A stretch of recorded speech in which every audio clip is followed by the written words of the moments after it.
we've got news. Got news. About my Cleveland Browns. We've got an oblique problem. Obliques are big deals, especially when it's your quarterback.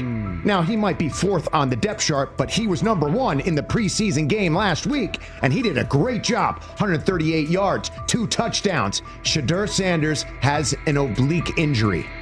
That is not good. I do not like this.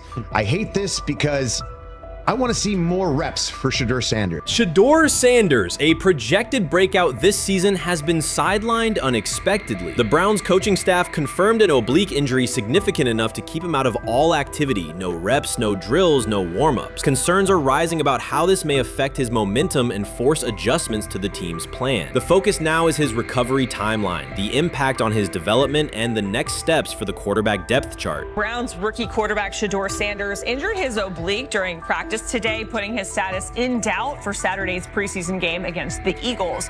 He's the latest quarterback on Cleveland's roster who has dealt with a health issue, joining fellow rookie Dillon Gabriel and Kenny Pickett. Sanders, who is trying to fight his way up the Browns depth chart, started the preseason opener last week and threw to practice. So how concerning is this for Shedeur as he is trying to, again, make his way up the depth chart, be QB2, potentially QB1 in the future? Dillon Gabriel taking Shedeur Sanders' QB1 spot after Sanders suffers an oblique injury is more than a roster change. It signals the staff is choosing urgency over efficiency. You do not replace a quarterback operating near a 70% completion rate with one coming off a 32% outing unless the decision is driven by desperation or poor evaluation. That is not strategy, it is avoidable loss of production. The impact on accuracy, timing, and drive sustainability is clear, and the difference is apparent to anyone watching. Well, here's what we know. I mean, after practice, Kevin Stefanski, the head coach of the Cleveland Browns, was not available to the media, but I did talk to him on the field as the players were coming off, and he told me that Shedeur Sanders complained of oblique soreness during the warm-ups this morning. Shedeur Sanders' absence isn't just a gap in the lineup, it's a setback for the entire offense. He thrives under pressure and makes throws others won't attempt. When he's healthy, every pass has intent, every drive has rhythm, and opposing defenses know they're in for a long day. Replace him with Dillon Gabriel and the defense senses an opening. Corners press tighter, safeties cheat down, and linebackers blitz more aggressively because they don't expect the same timing, velocity, or accuracy. Yes. I mean, yeah, I'm a fan. I'm not even going to try to hide it. Rich, you guys are fans. Like, you guys talk about the Cleveland Browns quite a bit. Yeah, it's almost annoying to me. It aggravates people. Like, people don't like the fact that Rich talks a lot about They must love I'm here. But it's like, you have a friend, and that friend's child is following in the family's footsteps. You want them to do well. I don't know why people have such an issue. I know Rich is supposed to be impartial, but it's kind of hard when you have that type of tie to it. But yeah, I'm rooting for Shedeur, man. And Dillon Gabriel's 32% completion rate isn't just poor, it's untenable at this level. A number that low needs no context. It means 2 misses for every completion. Weather, opponent, and play calls are secondary when efficiency is that limited. That output does not sustain drives or keep the full playbook viable, yet he is starting while Shedeur Sanders is sidelined. The contrast is clear. Sanders brings accuracy, timing, and command. Gabriel's recent performance reflects inconsistency and missed opportunities. Choosing Gabriel under these circumstances reduces offensive reliability and invites defensive pressure. It is a decision that sacrifices efficiency and field position. So it'll be interesting to see what happens with Dillon Gabriel, but to the Shedeur Sanders point, it is unfortunate because I thought he was gaining some momentum. I know the practice that they had before they left for Philly, Daniel Oyefusi reported that he actually took the most reps of all of the quarterbacks.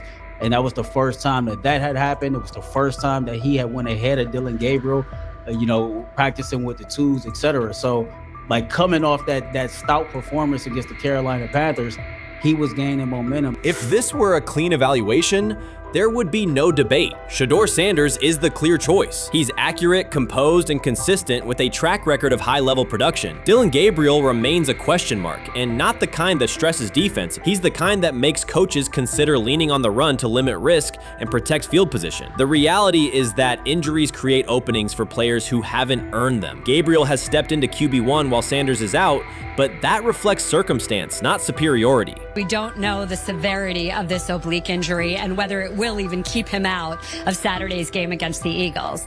As for moving up the depth chart, I'm the Browns preseason sideline reporter. I was there Friday night when he burst onto the stage and set the NFL world buzzing. And yes, his demeanor was tremendous. His poise was tremendous. He did the things that were asked of him. But at the end of the day, he wasn't actually asked to do all that much. The real concern is how this could attach to Shedeur Sanders' reputation. The NFL is unforgiving about availability. An oblique injury for a quarterback isn't minor. It affects mechanics, torque, and timing. Even with a strong return, the injury-prone label can linger. For the Cleveland Browns, or any team seeking stability under center, that perception is toxic. Teams don't want a player they fear won't make it through October. That's the risk. Talent doesn't always overcome league politics. Once questions about durability start, they rarely fade. They surface in contract terms, roster decisions, and sideline evaluations. So Shedeur Sanders is injured again? If you were following along on social media today for the Browns' first joint practice in Philadelphia against the Eagles, wow, you were in for a tumultuous ride. I mean, all the reporters, both Browns and Eagles reporters, were pretty much flabbergasted at the fact that Shedeur Sanders was taking 0 team reps during the day, and even Tyler Huntley was getting team reps instead of Shedeur. And then it came out, obviously, everybody's speculating. There's people calling for Kevin's jobs. And before I go any further, I don't blame anybody, ever. Meanwhile, Dillon Gabriel's numbers should be sidelining him, not elevating him. A 32% completion rate isn't a dip, it's a warning sign that points to issues with field vision, timing, and receiver cohesion. That's the quarterback taking snaps while Shedeur Sanders is out. Put their work side by side and the gap is obvious. Sanders shows consistent placement, timing, and footwork that reflect high-level execution. Gabriel's recent output introduces variability that shrinks the call sheet and stalls drives. You can't claim the priority is winning while starting a quarterback who isn't reliably delivering routine completions. Fans recognize it, receivers lose confidence and tempo when targets are off, the offensive line's urgency fades when protection doesn't translate into productive throws, team belief in the quarterback is fragile, and once it erodes, a season can come apart quickly. We could be looking at, 3/4 of Snoop and maybe 1/4 of Dillon Gabriel. Not really exciting for the fans. Of course, it would be nice to see what Dillon looks like. Did spend third-round capital on him. If you're Dillon Gabriel and you're a rookie, is not you be want to get healed. You want the reps. You want to take these reps. So what do you do to prepare yourself and get ready? Because, man, when rookies get injured, it's like these reps are so valuable. Yeah, sets them back a lot. We do have some video here. Mike Garafolo had some video of Jalen Hurts kind of helping Shedeur use his cart to get off the field here. Shedeur Sanders changes the entire equation. Shedeur is lighting it up in practice every day. You're not even a half bit curious to see what he could do with the ones. That makes no sense. And then on top of all of that, you got players going on podcasts and talking to people in the media saying this guy is really good. Like, this guy is legit. So even your peers respect you enough. How is it that the coaches can't see that? It always starts with the players, where the players like, hey, you seen that pass he threw? The Cleveland Browns were taken by surprise when quarterback Shedeur Sanders stepped in for first-team snaps, asserting control of the drill and instantly highlighting deficiencies across the rest of the room. His confident command forced coaches to pause practice clips, reevaluate progressions, and consider immediate adjustments to the depth chart. Within minutes, discussions spread throughout the facility and online forums as fans weighed what Sanders showing means for the current starters. The organization now faces an urgent, data-driven decision on whether Sanders should move up permanently. Shedeur Sanders arrived at Browns practice, took several first-team reps, and the entire quarterback group immediately felt the pressure. Coaches erased the whiteboard and reviewed their plans. Staff members exchanged concerned comments, and observers began asking whether Sanders was positioned to assume a larger role. Tony, every year we see at least 1 to 2 teams. They were in last place in their division the year before. No one thought they'd be good, and then they were good. It almost seems like no one's even assuming the Browns can be that, but we see it happen every year. And I get the quarterback stuff, but correct me if I'm wrong, Tony. The Browns are trying to run the football, play good defense, not turn the ball over in the passing game, and try and take advantage when they can, correct? That's what they're trying to do.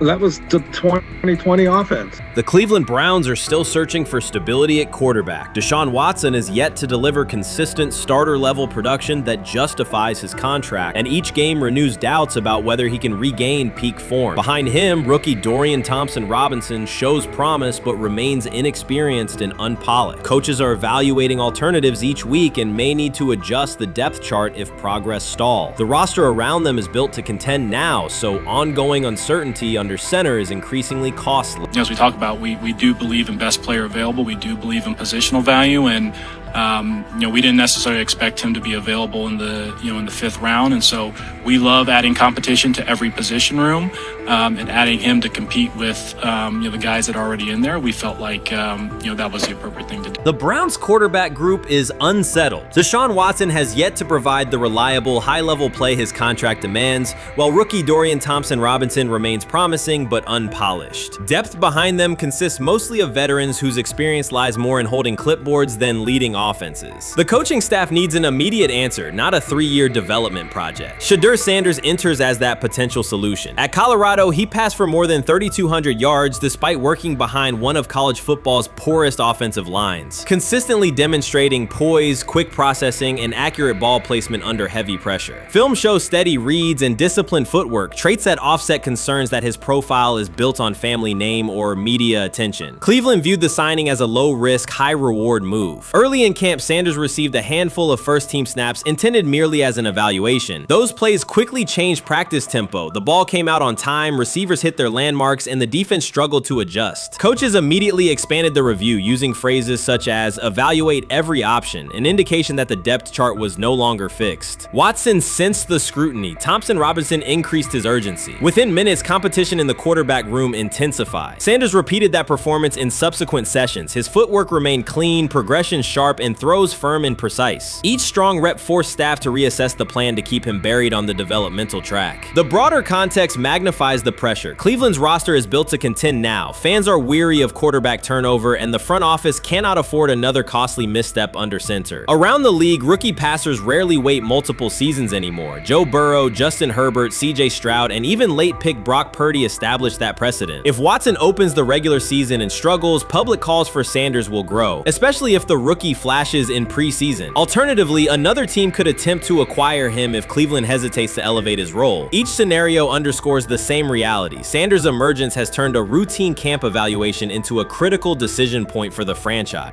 And we saw Dillon Gabriel go 11-on-11 with the first team, Shedeur Sanders go 11-on-11 with the second unit. So that was really the big wrinkle today.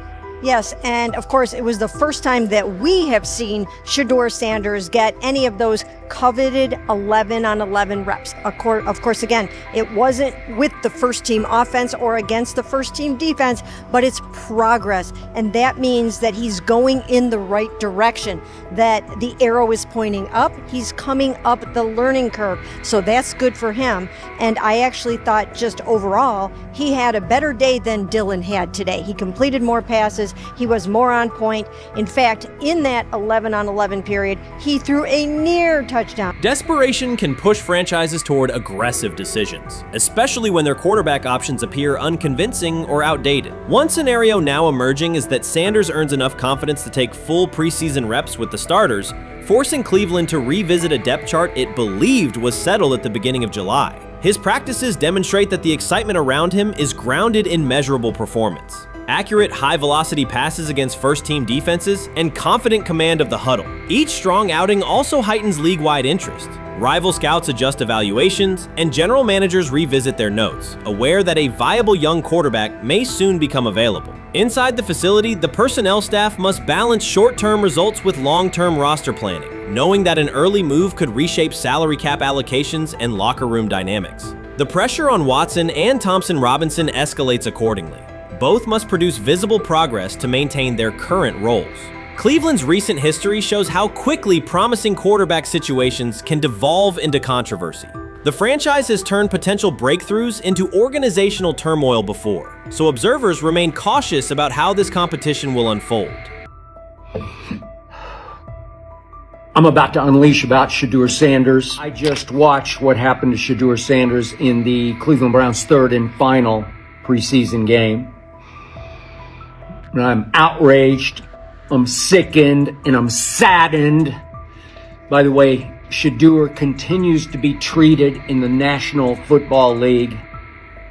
Now by those sorry-ass Browns and sorry-ass Kevin Stefanski. The Cleveland Browns are once again mishandling a promising quarterback. Skip Bayless criticized the organization for failing to develop Shedeur Sanders and for misusing his skill set. He argued that the team's decisions are undermining Sanders' progress and turning a major investment into a cautionary example. Bayless pointed to inconsistent usage, questionable play calling, and a lack of clear direction as key issues limiting Sanders. He said the Browns need a defined development plan and stronger support if they expect Sanders to succeed. Skip Bayless delivered a direct, critical assessment this week. After seeing Shedeur Sanders in a Browns uniform, he argued that Cleveland is mishandling the quarterback and undermining his development. Bayless said the team's approach shows poor planning and inadequate support around Sanders. He dismissed excuses about strategy and emphasized the need for better coaching, deployment, and protection. In his view, the Browns are setting themselves up for problems before the season begins unless they establish a clear plan for Sanders. Given the team's recent decisions, his reaction is understandable. Cleveland has a history of inconsistent quarterback development. Shedeur Sanders is a premium prospect, the son of a Hall of Famer, a proven college performer, and a widely recognized figure. The organization should prioritize his reps, protection, and a clear development plan, not place him behind Dillon Gabriel as if he were a secondary option. But I'm going to answer this question by saying Shedeur Sanders, and I'm going to tell you why. I think he's being set up to fail. That's right, I'm going to say it. Okay. Here we are on national television, right? There's been 11 practices, if I remember correctly. He's been starting against, he's been playing against the third unit. He's fourth on the depth chart. And then suddenly you throw him into the start line, and he hasn't had any reps for the first team at all. Think about that. So you're just going to throw him to the wolves like that, huh? I mean, you know, if he had first team snaps in practice. Yet here we are. Cleveland has one of the most publicized prospects and is handling him like a depth piece. The broader issue is the franchise's long record of quarterback instability and inconsistent development. That history colors every move they make. When the Browns draft a quarterback, fans don't anticipate a long-term answer. They brace for another reset. Shedeur Sanders should be treated as a priority, not as an afterthought behind Dillon Gabriel. Let's give him a chance. Let's give him a chance with the play calling. You know you have an offensive line that isn't playing that well. So what do? Why not just play the short game so he can get the ball out of his hands very fast to run a competent goddamn offense? Outside of that, Shedeur has to be better in understanding that the offensive line that you're working with right now is not adequate. Why not allow the players that are competing for a job, in this instance, Shedeur Sanders, to finish off the 2-minute drill? When Browns fans see another quarterback selected, they brace for another setback. The franchise's recent history, from Johnny Manziel's failed stint to the rocky handling of Baker Mayfield, reflects inconsistent development and short-term decision-making. Against that backdrop, Skip Bayless's reaction to Shedeur Sanders on Cleveland's roster was blunt. He argued the team is already mishandling a premium prospect by treating him as a secondary option instead of a centerpiece for the future. Bayless's position is straightforward. Sanders is not just a name, he brings proven college production, leadership traits, and significant visibility that can strengthen both the offense and the organization's broader profile. Burying him on the depth chart behind Dillon Gabriel signals a lack of a clear development plan and wastes early momentum. Instead, Bayless contends, Cleveland should establish a defined pathway. First-team practice reps, protection and personnel tailored to his strengths, deliberate play calling that accelerates processing, and measured in-game opportunities that build confidence and execution. In his view, the Browns need alignment from the front office to the coaching staff to prioritize Sanders' growth. Continuing to treat him like a depth piece risks repeating the same cycle that has undermined previous quarterbacks. Committing to a coherent plan gives Sanders and the franchise a realistic chance to convert potential into sustained performance. Many observers declared Deion Sanders was finished. They argued that his public style attracted unnecessary attention, that his health had deteriorated too far, and that his coaching career was approaching an abrupt conclusion. They misread his resolve. When speculation intensified, Sanders did not schedule a press conference or issue a formal statement. Instead, he released a short video recorded at his Texas home, walking alongside recording artist Lil Wayne. The footage established two facts. Although Sanders still walks with a limp, he remains active, and he intends to return to the sideline.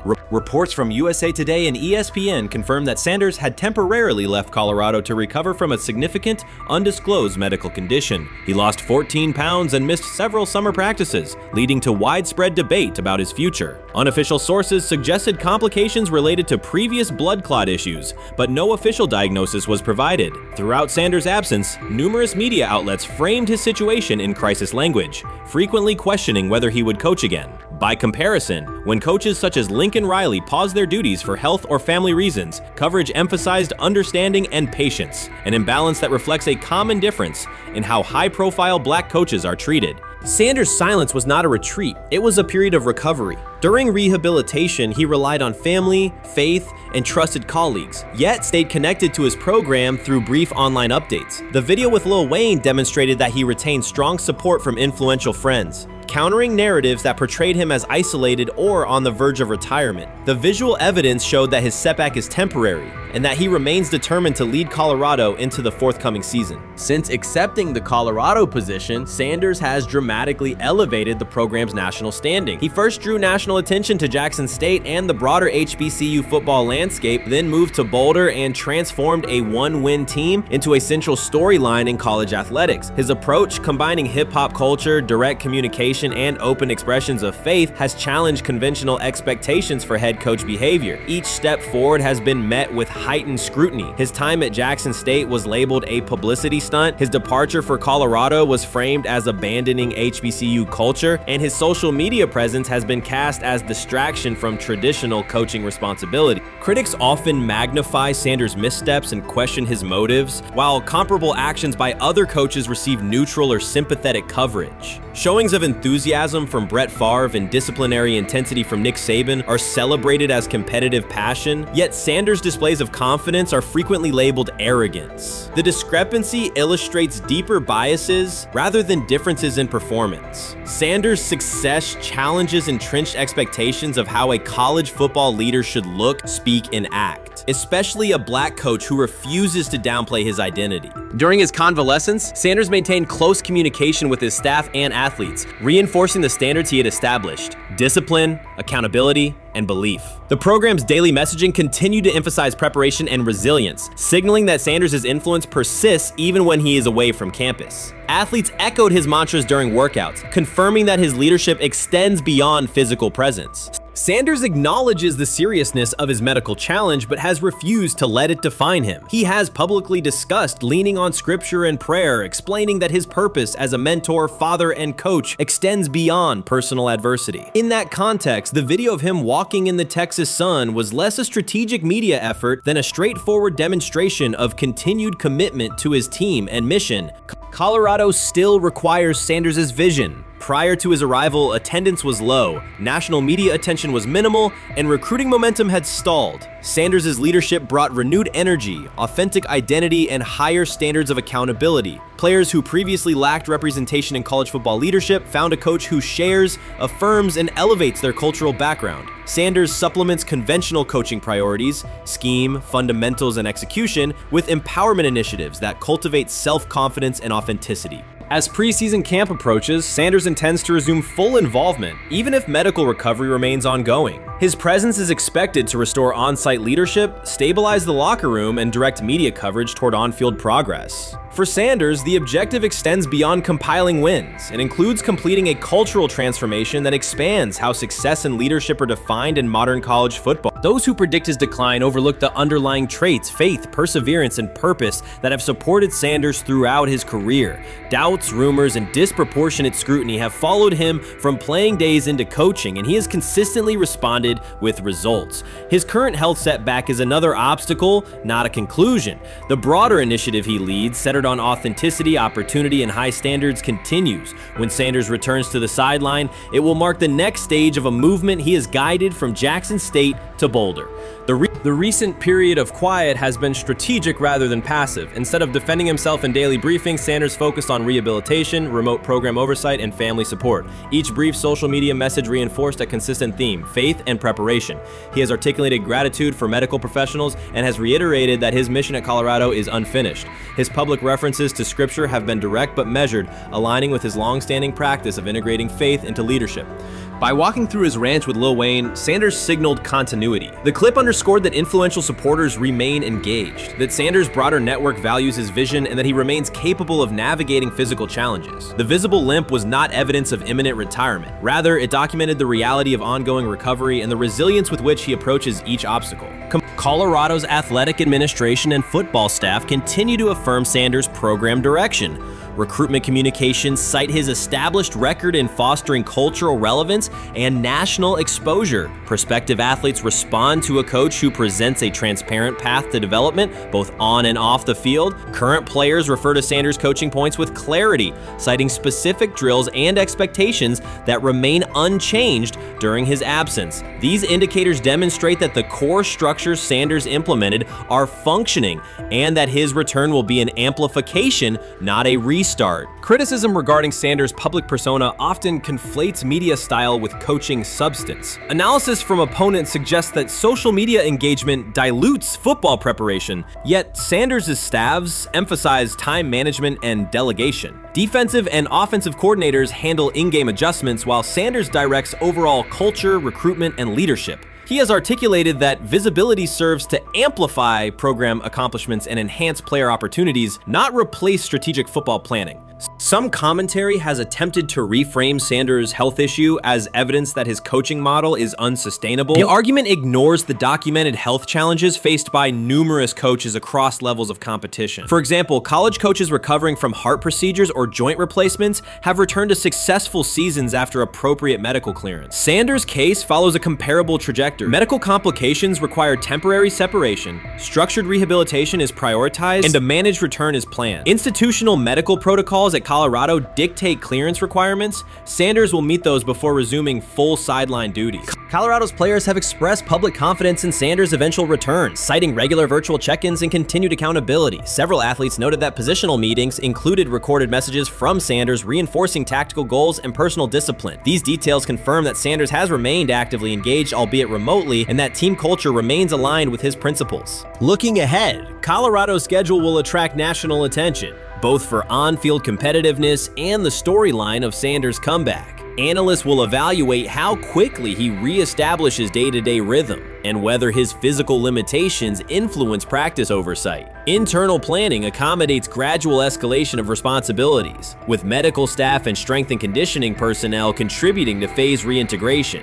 The broader significance of Sanders' return extends beyond Colorado. His visibility continues to challenge prevailing narratives about leadership styles and pathways in college athletics. By prioritizing authenticity, open articulation of faith, and cultural expression, Sanders offers a contrasting template to more conventional models. His eventual recovery and sideline presence will reinforce the argument that diverse leadership profiles can succeed in elite collegiate competition. In summary, rumors of Deion Sanders' coaching demise were premature. Verified reports confirm a substantial but temporary medical setback. He used the time away to focus on health, sustain program engagement, and rely on a support system anchored in family, friends, and faith. His recent public appearance demonstrated active recovery and reaffirmed his intention to resume leadership in Boulder. The forthcoming season will test Colorado on the field, but it will also underscore the durability of Sanders' vision, one that combines competitive ambition with cultural resonance. Observers who continue to question his longevity overlook the resilience and purpose that have defined his career. Sanders' return is imminent, and the movement he leads remains intact. Chris Carter's televised assessment of Shedeur Sanders triggered immediate pushback from Cleveland fans, local media, and even several Browns veterans. Carter dismissed Sanders, a fifth-round pick, as unprepared to start and framed the growing interest around him as purely a byproduct of surname recognition. Since that segment aired, practice reports have told a very different story. Observers inside the Browns facility describe a rookie quarterback who is closing the gap on Kenny Pickett and Dillon Gabriel with surprising speed. Sanders first turned heads in rookie minicamp by directing the huddle with a calm that belied his inexperience.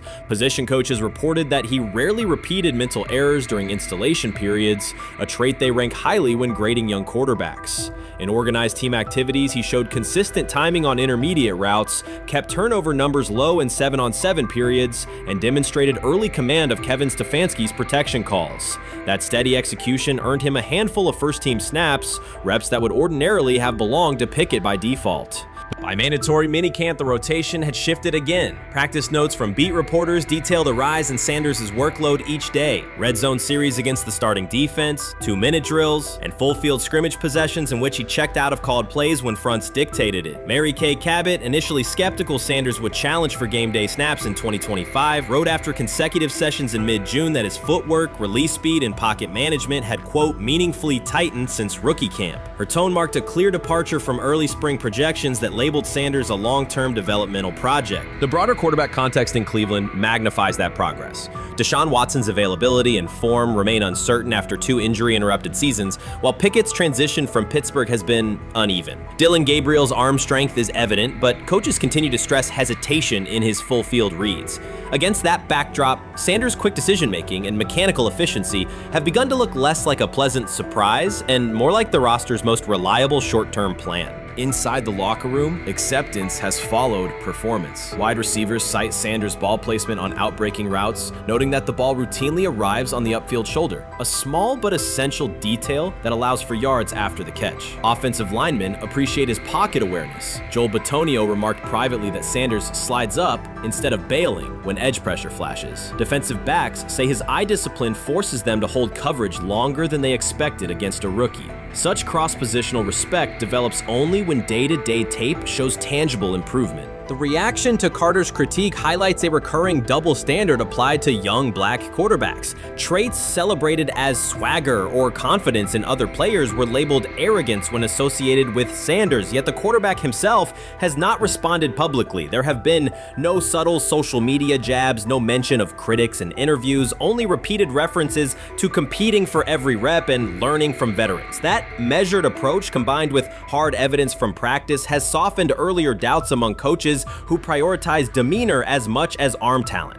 Within the coaching staff, the discussion now centers on readiness thresholds. Stefanski's scheme relies heavily on quick rhythm throws, defined reads, and disciplined pocket movement. Those requirements align with Sanders' strengths: a compact release, willingness to target the middle of the field, and instinctive timing on RPO concepts carried over from his college tape. Staffers reviewing cut-ups from joint practices note that his internal clock already approximates NFL speed, a metric they did not expect to see until mid-season at best. If that trajectory continues through preseason games, the Browns face a consequential decision. Starting a 5th-round rookie 6 weeks after training camp opens would unsettle salary cap assumptions, depth chart politics, and external perceptions of organizational stability. Yet the internal mandate remains clear: the most prepared quarterback will play. That standard places Sanders in genuine contention because every practice metric used to grade readiness, turnover ratio, red zone efficiency, third down conversion rate has trended in his favor since early June. The organizational stakes are considerable. Cleveland has cycled through starting quarterbacks at a startling pace over the past decade, shifting from first-round investments like Baker Mayfield to high-cost gambles such as Watson, each move packaged as the long-awaited solution. A rookie chosen outside the first 100 picks ascending to the top of the depth chart would challenge long-held league assumptions about draft pedigree and opportunity.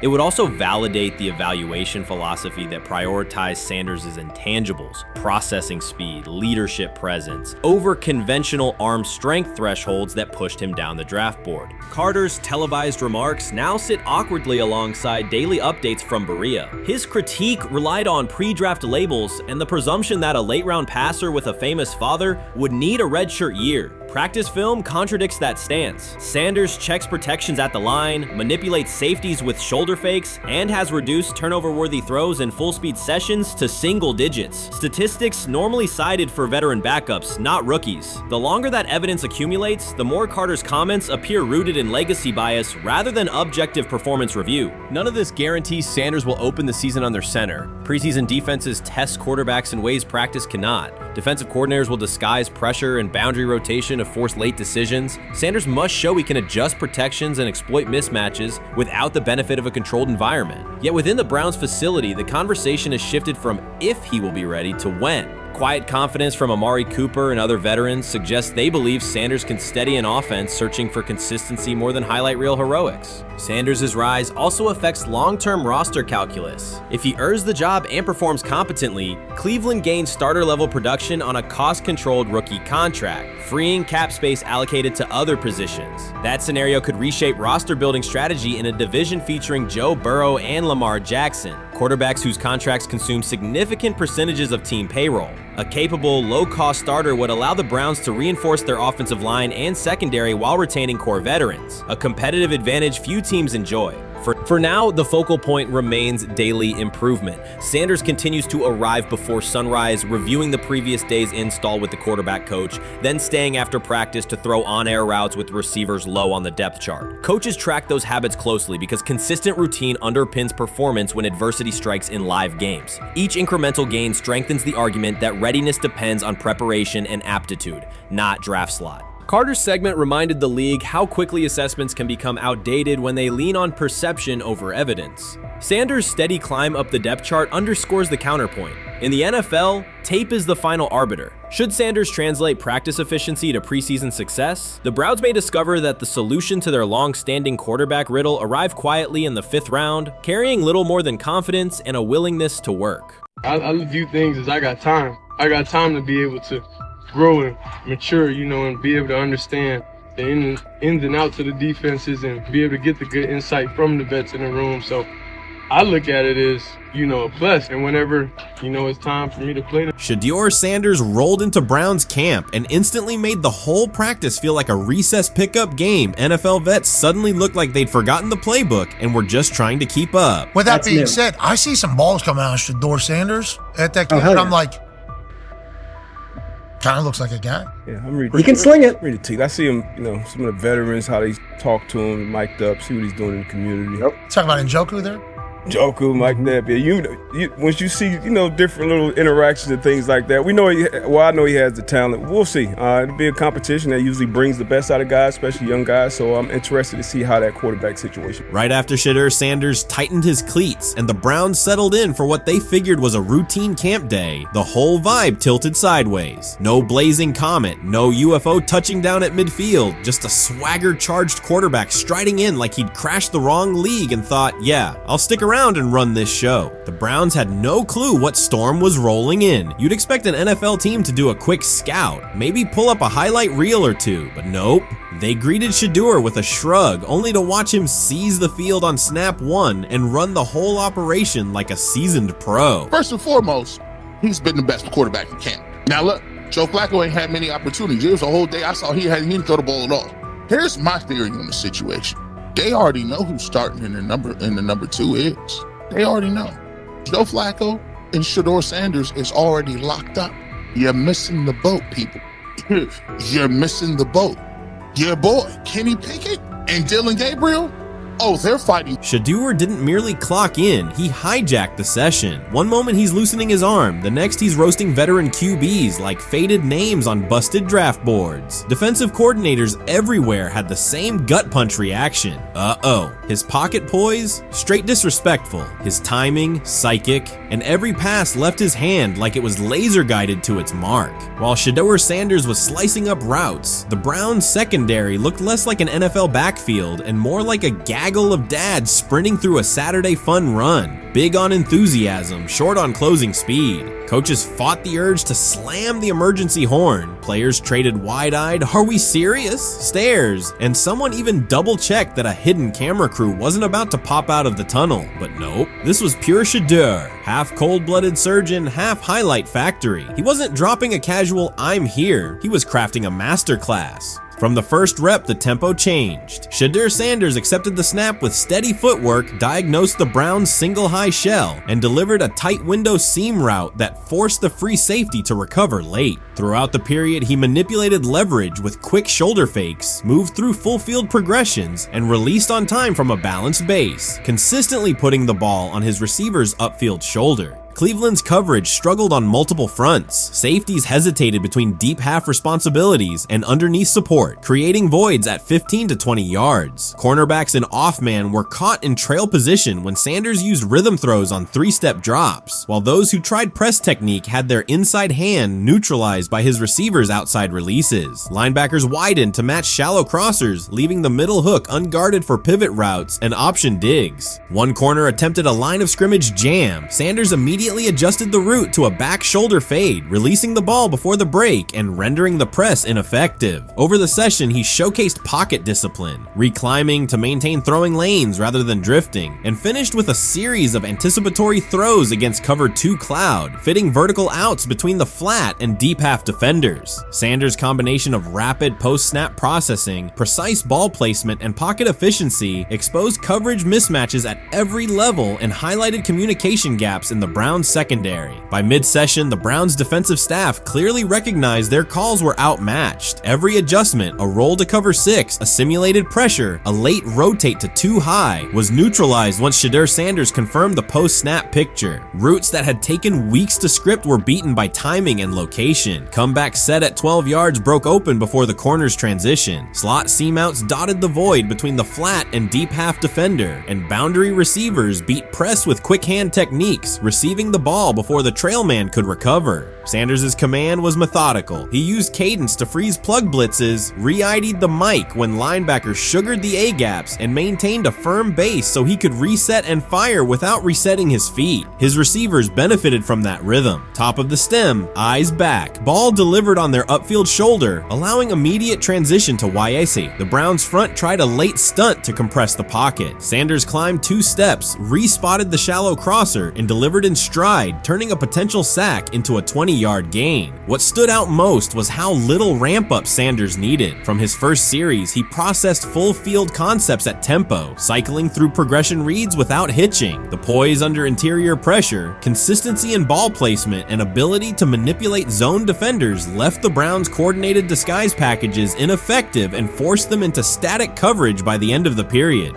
In short, Sanders' efficient mechanics, rapid processing, and anticipatory accuracy rendered Cleveland's defensive game plan ineffective at every level, from pre-snap disguise to post-snap spacing. Imagine there's many people that think Dillon Gabriel's a better quarterback than Shedeur Sanders. I don't care where they were drafted.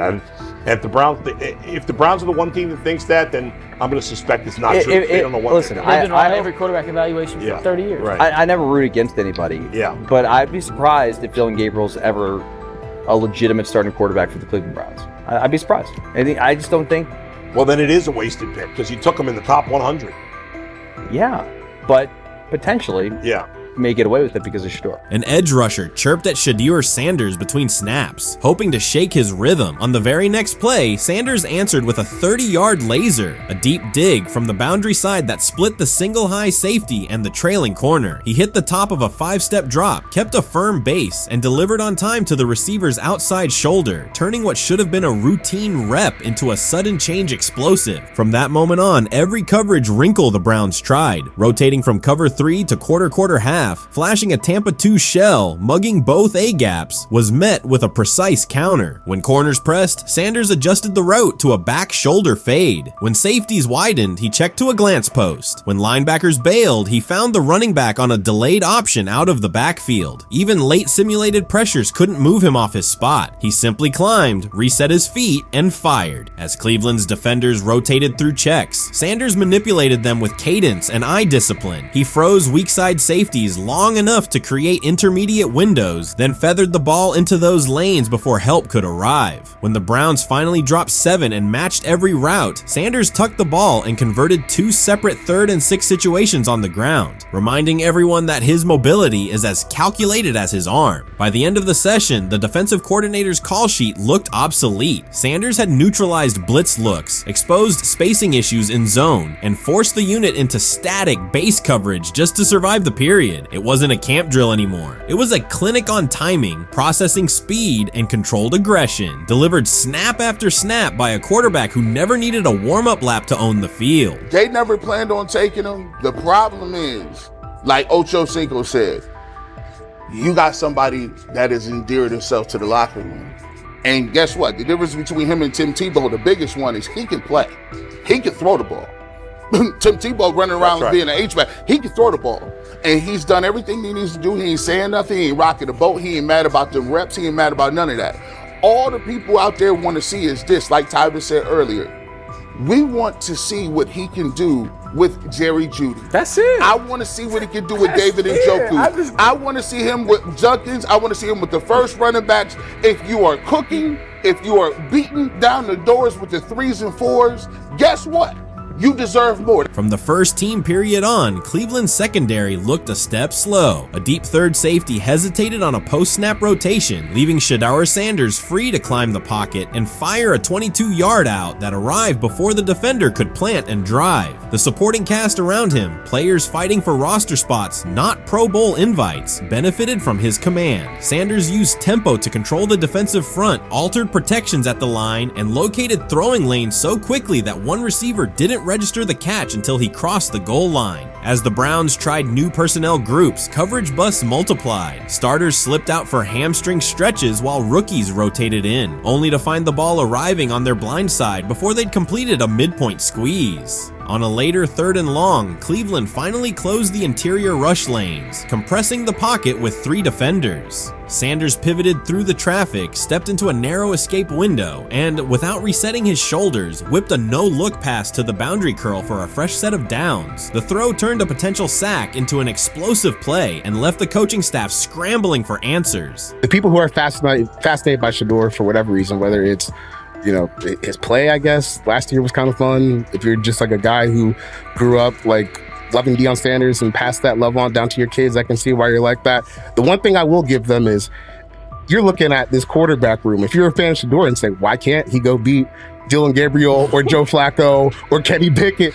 So I do understand that part of it, right? Because why not? Why couldn't he be a Brown starter in October or November? That looks like a quarterback room where everyone will get a chance to start. While much of the NFL community attended the ESPYs in Los Angeles, Shedeur Sanders spent the day in Cleveland with families recovering from a residential explosion. He did not seek cameras or a red carpet appearance. He chose to be present in a neighborhood working through loss. Weeks earlier, an explosion at the Rainbow Terrace Apartments in the Garden Valley neighborhood displaced more than 100 residents. Local officials reported that 42 families were left without housing. A father suffered burns over most of his body and remained in a coma. His 2 young children were hospitalized in critical condition. The damage extended beyond structures. Families lost possessions, stability, and routine. Cleveland City Council member Richard A. Starr described the moment as a family fighting for its future. Outside of local reporting, national attention was limited. Sanders decided to go to the site, meet residents, and help organize a day focused on relief and connection.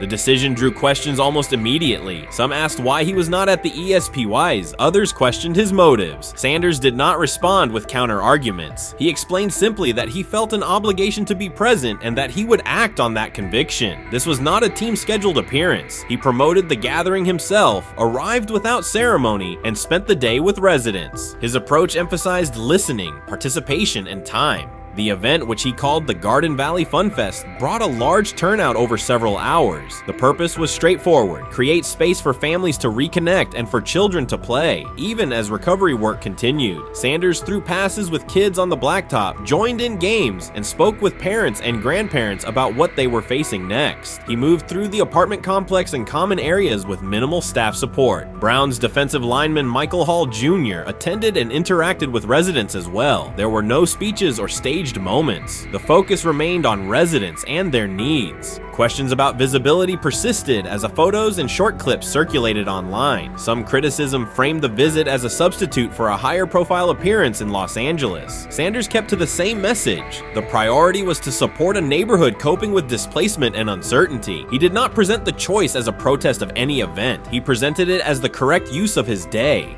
When local media asked about his intent, Sanders said his goal was to provide families with a day of enjoyment and a reminder of community. He added that financial support can help, but that showing up in person also matters. Standing with people, listening to them directly, and offering time. The statement matched the structure of the day. He stayed on site, remained accessible, and left the focus on residents rather than on himself. The timeline mattered to him as training camp approached. Sanders did not connect the visit to his role on the depth chart or his draft position. He kept references to football confined to preparation, learning the playbook, protections, cadence, and timing, seeking guidance from veterans, including Joe Flacco, and staying ready for opportunities when they come. He has repeated that he has time to grow and intends to use it to learn the system and earn trust. The visit did not alter those priorities. He returned to his regular schedule the next day. Since arriving in Cleveland, Sanders has treated community work as part of his responsibilities. Before his jersey went on sale, he visited schools, including John Marshall High School, speaking with students about goals, accountability, and effort. He set public objectives confidently, such as long-term aspirations for the franchise, but paired them with routine work in the building, meetings install, film, and on-field reps. The day at Rainbow Terrace fit that pattern. Identify a need, show up, contribute, and avoid unnecessary attention. For residents, the FunFest provided a brief reprieve from ongoing challenges: housing transitions, school logistics, medical appointments, and the paperwork that follows an emergency. For teammates and staff who observed, it was an example of a rookie investing time locally without seeking a headline. For Sanders, it reinforced how he plans to operate in Cleveland: be consistent, be present, and let action speak.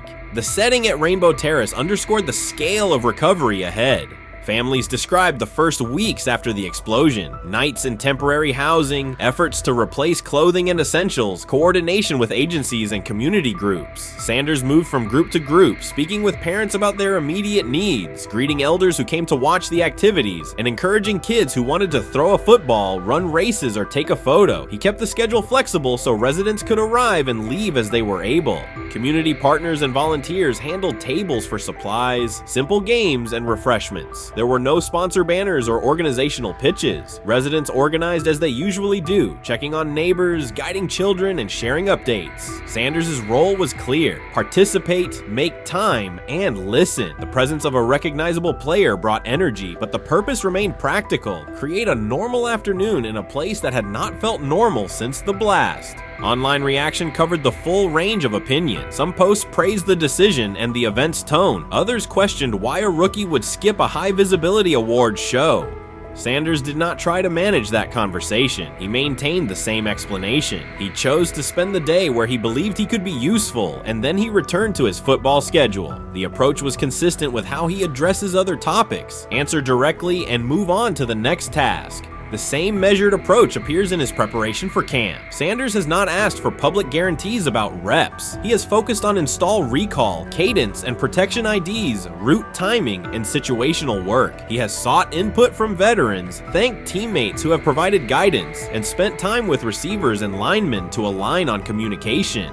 Coaches have emphasized that the quarterback competition is a process, and Sanders has accepted that framework. His emphasis remains on readiness. None of this overshadows the experience and resumes of other players on the roster. It does provide a clearer picture of how Sanders operates as a professional. He separates off-field actions from promotional efforts. He keeps football preparation focused on what he can control. He communicates with teammates across position groups so that timing and expectations are shared. He does not try to steer attention in his favor. He tries to make steady progress. The day in Garden Valley was one example. He arrived without a speech, stayed for hours, and left without an announcement. He did not ask for recognition. He offered time. Residents responded in kind. Kids lined up for catches and races. Parents and grandparents asked about camp and wished him well, and neighbors coordinated rides and schedules around the event. The atmosphere felt like a neighborhood gathering, not a media production. Local leaders who were present or who spoke later emphasized that recovery will take months. Families will continue continue to navigate housing, healthcare, and daily logistics. Events like the Fun Fest do not resolve those issues, but they help sustain community connections and morale. Sanders' contribution was to create a space for that to happen and to treat the day with the same seriousness he applies to practice, plan, execute, and keep the focus where it belongs. As the preseason approaches, Sanders will continue to compete for opportunities on the field. He has said he will be prepared when called upon, and that he understands the importance of mastering details before focusing on outcomes. The organization will make decisions based on evaluation, and he will accept the results while continuing to improve.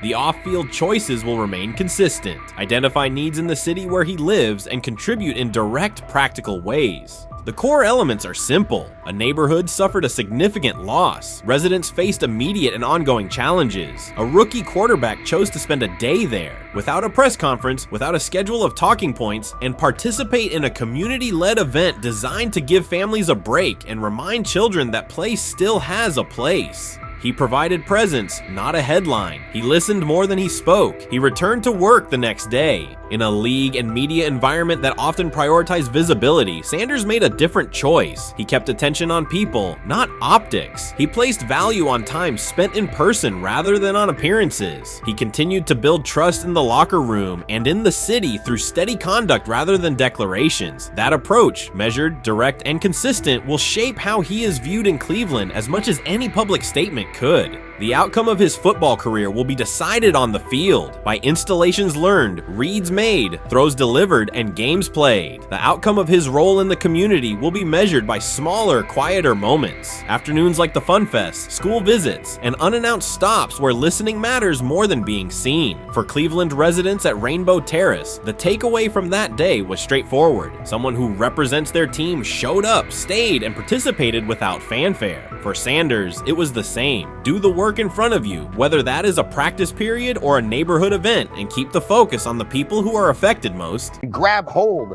of the starting job. Yes, but I don't think we're going to know which one until we get deep into August. Now, I think, we tracked the reps everybody was getting at practice throughout the OTAs and minicamp.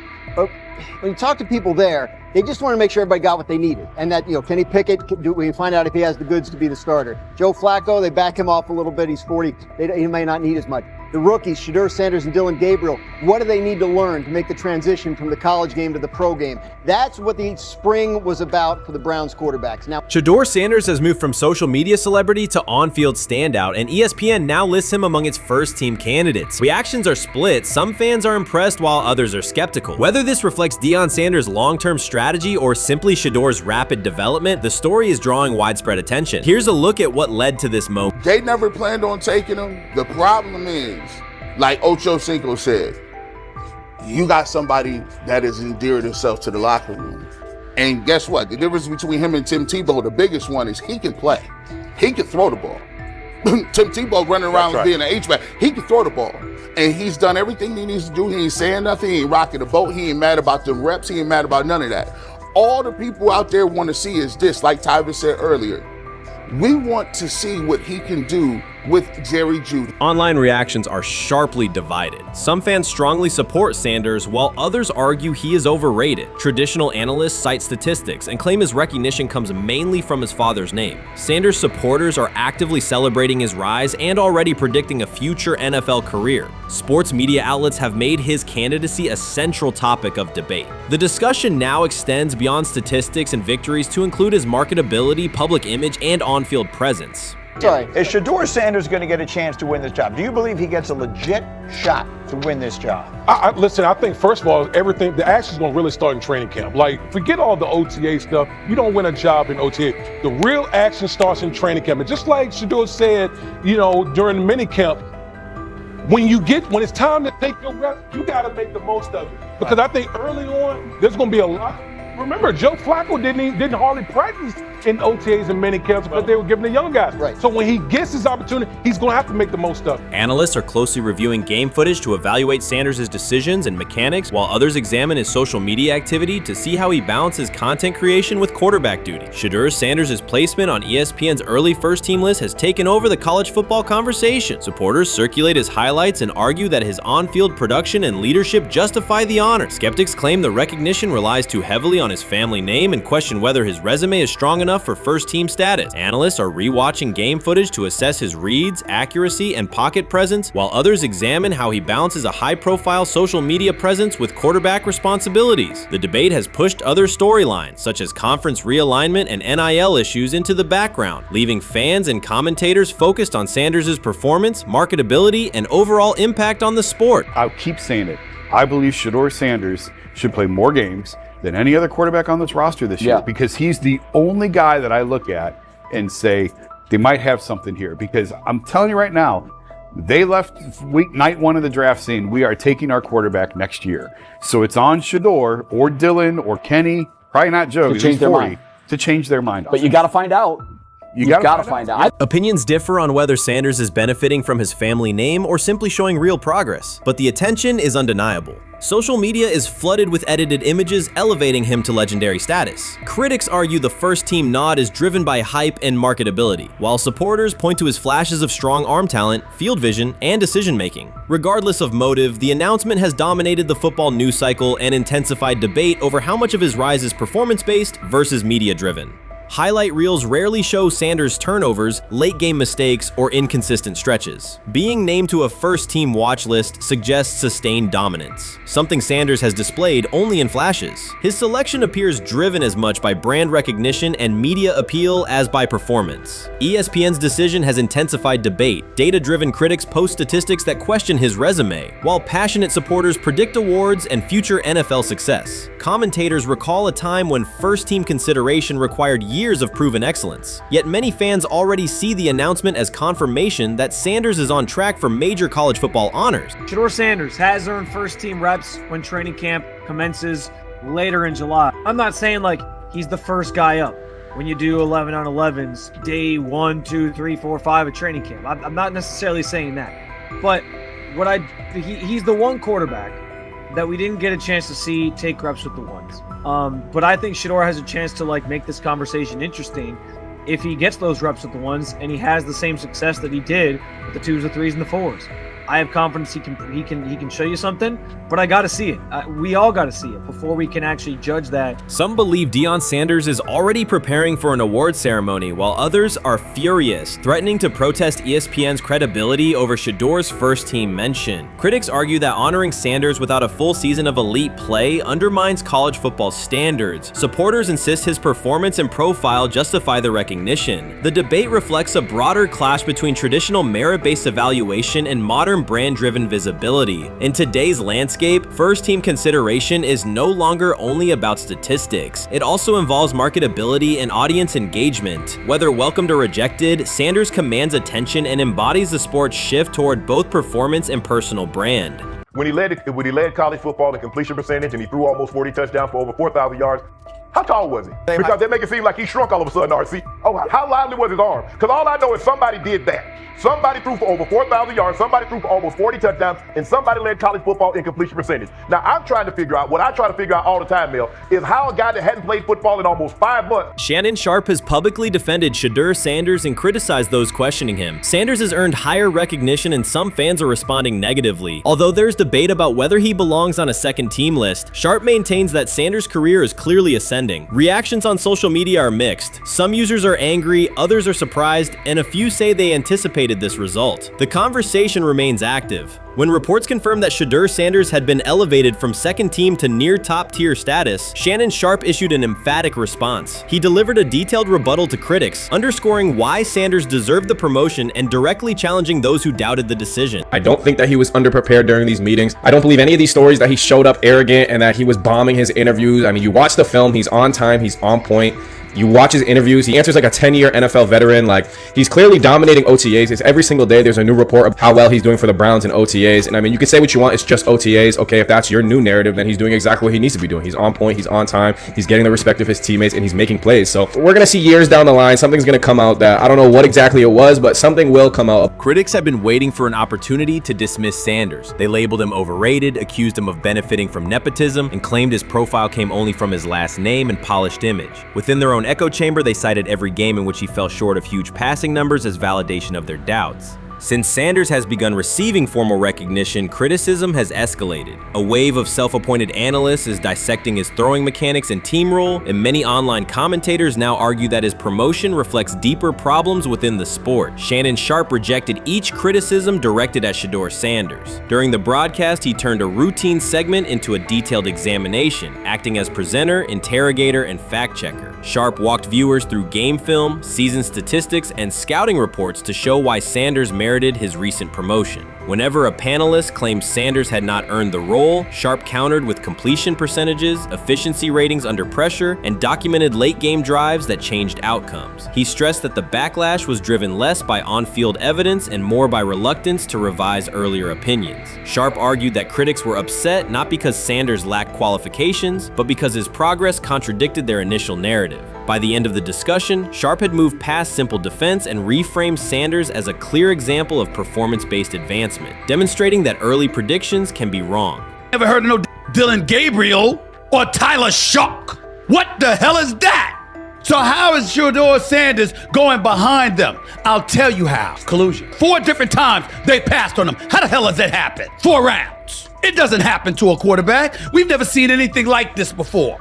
Shedeur Sanders with the watch. Shedeur Sanders with his bravado. Shedeur Sanders with this supposed arrogance or whatever. Shedeur Sanders' advancement did not happen by chance. While detractors questioned his resume online, he continued to prepare, attend every practice, and deliver accurate throws under pressure. The contrast between his output and the complaints directed at him has been stark. Some critics even argued the selection committee was, quote, biased toward performance, as if rewarding strong play were improper. Rumors quickly followed. Certain commentators speculated that a public relations push from the Sanders family must have influenced voters, suggesting everything from coordinated media strategies to alleged favors for coaches. None of these theories addresses the basic point. Sanders earned his promotion through consistent production, poise in the pocket, precise ball placement, and efficient decision-making. Shannon Sharpe highlighted these facts during his response. He noted that Sanders' performance metrics justify the recognition and emphasize that resistance to the move stems more from prior prejudice than from substantive evaluation. For Sharpe, the goal was clear: present the data, challenge unfounded claims, and correct the narrative. The discussion therefore became a broader statement about acknowledging merit and abandoning outdated assumption. Colin Cowherd defend college basketball coaches who have gotten a DUI, come to their defense and say they didn't need to be fired, that they deserve a second chance. But Shedeur Sanders drives 40 miles over the speed limit, gets a one-on-one ticket, and Colin Cowherd comes on his show today and says he's out on Shedeur Sanders. He's seen enough. He can't support him anymore.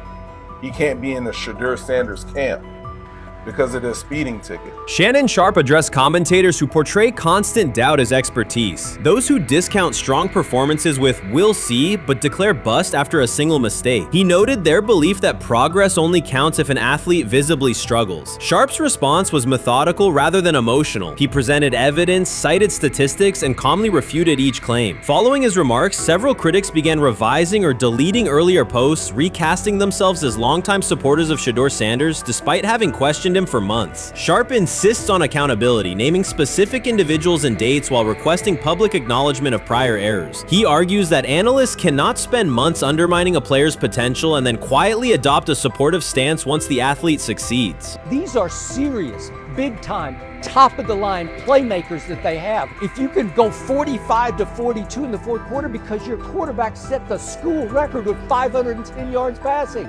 He was flawless. Shedeur is big time. I didn't know for sure, will it translate to the next level of competition? Yes, it might translate to the next level of competition as he can play. Critics who once claimed Shedeur Sanders was unprepared now hesitate to acknowledge their mistake. They resist retracting earlier comments and struggle to accept that an athlete can succeed without their approval. Sanders continues to share practice clips and game highlights without engaging the debate, while Shannon Sharpe documents every dismissive remark, ready to revisit them on national television. The disapproval did not slow Sanders. It underscored his progress and exposed the gap between perception and performance. As a result, the conversation has shifted. Analysts Analysts who doubted him now describe him as undervalued and publish detailed evaluations of his mechanics and game management, suggesting long-standing familiarity with his career. In a matter of weeks, critics have recast themselves as advocates, demonstrating how quickly opinion can change when consistent results leave little room for doubt. Shannon Sharpe signaled that his commentary is not over. He considers Sanders' advancement a positive outcome for every athlete who has been overlooked or criticized for having confidence. Sharpe stressed that analysts do not have the authority to determine who deserves recognition based on personal preference. The reaction to Sanders' promotion, he argued, revealed how quickly opinions can shift once results are undeniable. Sharpe pointed out that many vocal critics became quiet when confronted with objective performance data. This exchange, Sharpe insisted, reached beyond defending a single quarterback. It challenged the practice of dismissing achievements that do not fit familiar narratives. He reminded viewers that success does not require external approval and that consistent talent will surface despite online commentary intended to minimize it. While critics reconsider their positions, Sharpe remains steady, assigning credit to the athlete and allowing the scoreboard to confirm the argument. In his view, the statistics speak clearly enough. Sharpe also emphasized that the intensity of the backlash must be placed in context. College football is a volatile environment where unexpected outcomes are common. Therefore, declaring failure based on incomplete evidence only weakens the credibility of sports analysis. The discussion underscored the need for measured evaluation rather than reactive judgment. Dak Jackson and him and everybody else that we talked to have said that Shedeur looks good. He looks really good. Yes. He looks better. And we got Zach that say Dillon Gabriel ain't even an NFL quarterback.